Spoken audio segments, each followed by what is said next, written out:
అందరికీ నమస్కారం. ఆదికాండం 2వ అధ్యాయం వివరణ మీకోసం. దేవుడు సమస్త సృష్టిని సృష్టించి 7వ రోజు విశ్రాంతి తీసుకున్నారు. అందుకే 7వ రోజు అయిన ఆదివారమును విశ్రాంతి దినము అని చాలా చర్చిల్లో చెప్తూ ఉంటారు. ఆ రోజు దేవుడికి మాత్రమే ఆయనని స్మరిస్తూ కేటాయిస్తే మంచిది అని, ఇది సంపాదించాలి, ఇక్కడికి వెళ్ళాలి, ఈ పని పెట్టుకోవాలి అని ఆలోచన వద్దు అని చాలాసార్లు పెద్దలు చెప్తూ ఉంటాం, మనం వింటూ ఉంటాము. దానికి కారణం మీకు బైబిల్లోని ఆదికాండం 2వ అధ్యాయం చదివితే అర్థమవుతుంది.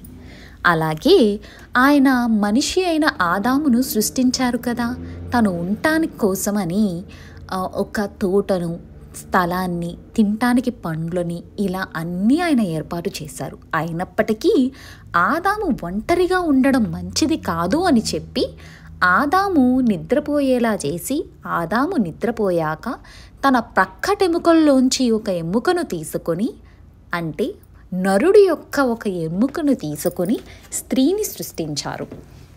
అంటే నరుడి నుంచి నారి పుట్టిందన్నమాట. అందుకే ఆదాము నాలోంచి, నా నరంలోంచి పుట్టిన దానివి కాబట్టి నీవు నారివి అని ఆయన పేరు పెట్టాడు. ఆదాము దేవుడు సృష్టించిన ప్రతి వస్తువుకి, అంటే పక్షులకి, జంతువులకి మరియు ఇలా చెట్లకి, అన్నిటికీ కూడా పేర్లు పెట్టుకుంటూ వచ్చారు. ఇలా దేవుడు చేత ఆదాము, హవ్వ సృష్టింపబడి ఎంతో సంతోషంతో దేవుడు చెప్పే ప్రతి మాట వింటూ ఆ తోటలో సంతోషంగా ఆ పళ్ళు తింటూ దిగంబరుల వలె ఉన్నారు.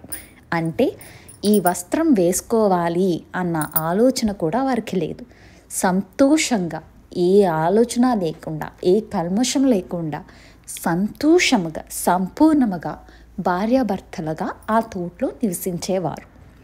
ఇలా ఆదాము, హవ్వ ఈ సృష్టిలో పుట్టి దేవుడు బిడ్డలుగా ముందుకు వెళ్తూ వచ్చారు. అయితే వీరు ఒక పొరపాటు చేస్తారు. ఆ పొరపాటు ఏంటి అనేది మీకు 3వ అధ్యాయంలో వివరంగా చెప్తాను. ఉంటాను అండి.